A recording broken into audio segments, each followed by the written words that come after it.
Mina olen Lehtsaar Uudo ja olen Tuleteres töötanud aastast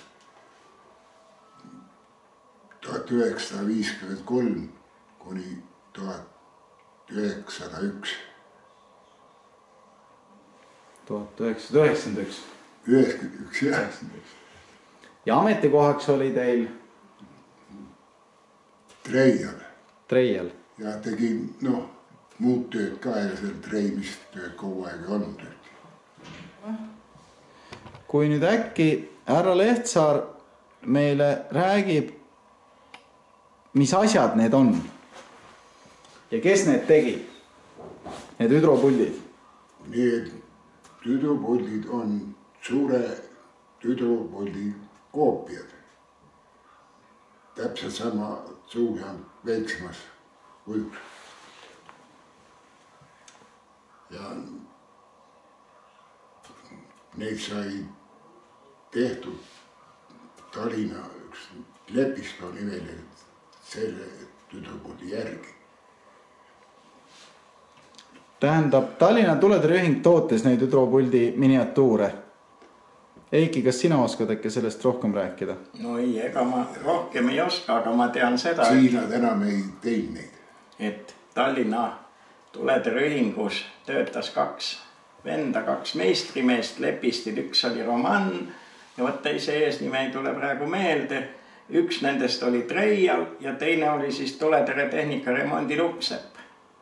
Ja eks siin on ju mõlemad tööd, siin on palju asju, mida on Treialil vaja teha, kui me vaatame siit kas või selle sama polvivarre või võtame siit kõik need ümmarused detailid, need on ju kõik treitud. Aga siin on ka palju Luksepa tööd, siin on väga ilusasti need asjad needitud. Siin on keevitus, siin on... Aga nüüd muidugi ma ei tea, ilmselt kusagil suuremas ettevõttes on nad kroomitud. Äkki härra Uudo räägib meile rahulikult, mis see järjekord oli, tööjärjekord, kuidas te neid tegite? See kõigepealt tuli teha palju abinõusi, et neid teha sai. See pomba jaoks, kus voolik otsas käib, selle jaoks tuli raudvorm teha ja see sai vasest valatud ja siis treitud treipingis. Ja see kere sai treipingi vahel siuksed rullidega seal lasid vahelt läbi ja siis läks ümarkuseks. Aga nüüd see korpus on praegu väljast ilusti, ma ei tea, tundub, et kroomitud. Kui see on vastplekist, kuidas see tehti või kus te seda tegite? Seda estoplastis. Ja see sai seal Tartelma värkuri. Puhtas rahas maks. Ja ühe satsi sai pioneeris lasta teha. Pioneerist läks see kroomine kallimas, kui meie hüdropuldi müügihind oli ja ei saanud ja siis sai selle, vaata Raplus oli ka estoplasti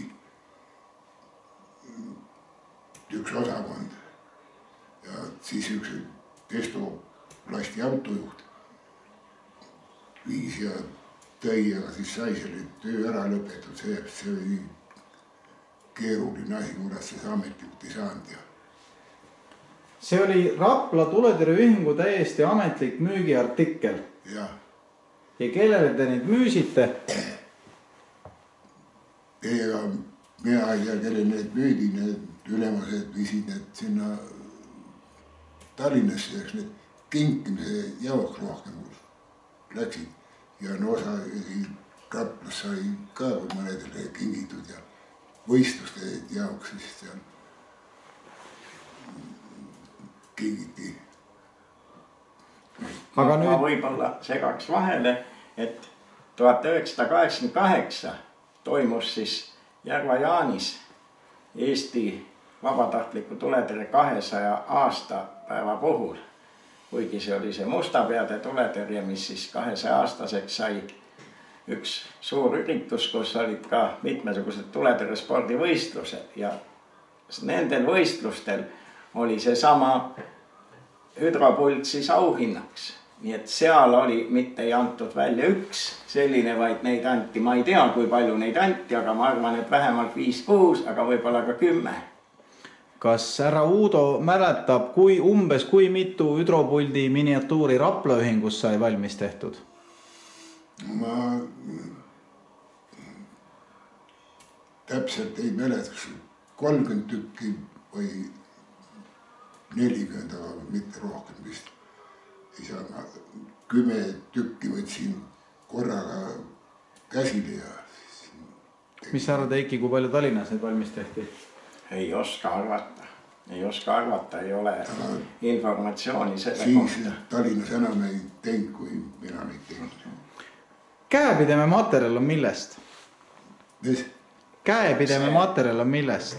See sulepea.